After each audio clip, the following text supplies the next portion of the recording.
தமிழ்நாடு ஏன் டீலிமிட்டேஷன் பில்லுக்கு பயப்படுது? இப்போ ஒரு எக்ஸாம்பிளுக்கு சில நம்பர்ஸ் சொல்றோம். இந்தியாவுல டோட்டலா 100 எம்பி இருக்கிறாங்கன்னா, உத்தரப்பிரதேசம், தமிழ்நாடும் நான் ஒரு எக்ஸாம்பிளா இதுல எடுத்துக்கிறேன். உத்தரப்பிரதேஷ்ல 6 எம்பி இருக்கிறாங்க.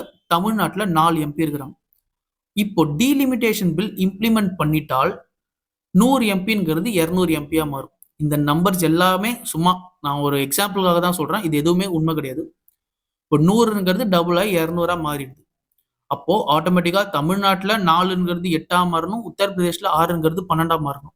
ஆனா அந்த ப்ரொபோஸ் பண்ண டீலிமிட்டேஷன் பில்லுல அவங்க மென்ஷன் பண்ணியிருக்கிறது பாப்புலேஷன் பேஸ் பண்ணி தான் இங்க இப்போ லோக்சபா தொகுதிகளும் சரி, எம்பிகளும் சரி அதிகமாக்கப்படும். இந்தியாவுல கடைசியா சென்சஸ் எடுக்கப்பட்டது 2011ல.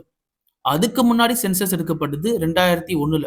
இதுக்கு இடைப்பட்ட காலத்துல உத்தரப்பிரதேஷோட பாப்புலேஷன் growth மட்டும் 20.2%.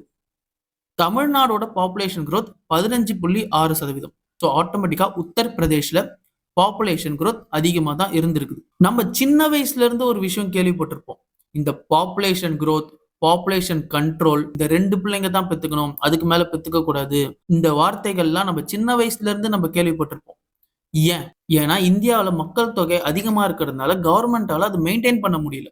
இப்போ நீங்க என்னன்னா பாப்புலேஷன் பேஸ் பண்ணி இந்த டீலிமிட்டேஷன் பில்ல இம்ப்ளிமெண்ட் பண்ணீங்கன்னா, உத்தரப்பிரதேஷ்க்கு 6 சீட்டுங்கிறது 12 சீட்டா மாறுது. 6ங்கிறது 14ஆ மாறும். தமிழ்நாட்டுல 4 சீட்டுங்கிறது 6 சீட்டா மாறும். எப்படி பார்த்தாலும் முன்னாடி இந்த 2 ஸ்டேட்ட சேர்த்தா 10 சீட்டு. இப்போ 20 சீட்டு. டபுளா மாறிடுச்சு. ஆனா தமிழ்நாடோட லோக்சபா ஷேர் வந்து கம்மியாயிடுச்சு. ஸோ ஆட்டோமேட்டிக்கா லோக்சபால தமிழ்நாடோட பவரும் கம்மியாகும். இது நியாயமா? அப்போ இவ்வளோ நாளா நீங்க சொன்னத ஃபாலோ பண்ணாதவங்களுக்கு இது ஒரு அட்வான்டேஜ். ஃபாலோ பண்ணவங்களுக்கு இது என்ன ஆப்பான்னு கேட்குறாங்க.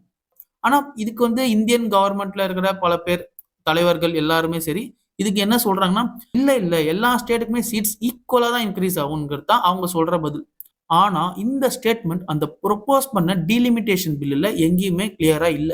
இத நீங்க வாயால சொன்னா நாங்க எப்படி நம்புறது? இத நீங்க அந்த ப்ரொபோஸ் பண்ண பில்லுல தானே இத மென்ஷன் பண்ணியிருக்கணும். இன்கேஸ் சரி இப்போ நீங்க சொல்ற மாரி நான் உங்கள நம்பி நாங்க ஒத்துக்கணும். கடைசியில நாங்க பயப்படுற மாரியே நடந்துச்சுன்னா, அப்புறம் என்ன பண்றது? ஒண்ணும் பண்ண முடியாது. இதுதான் இங்க பிரச்சனை.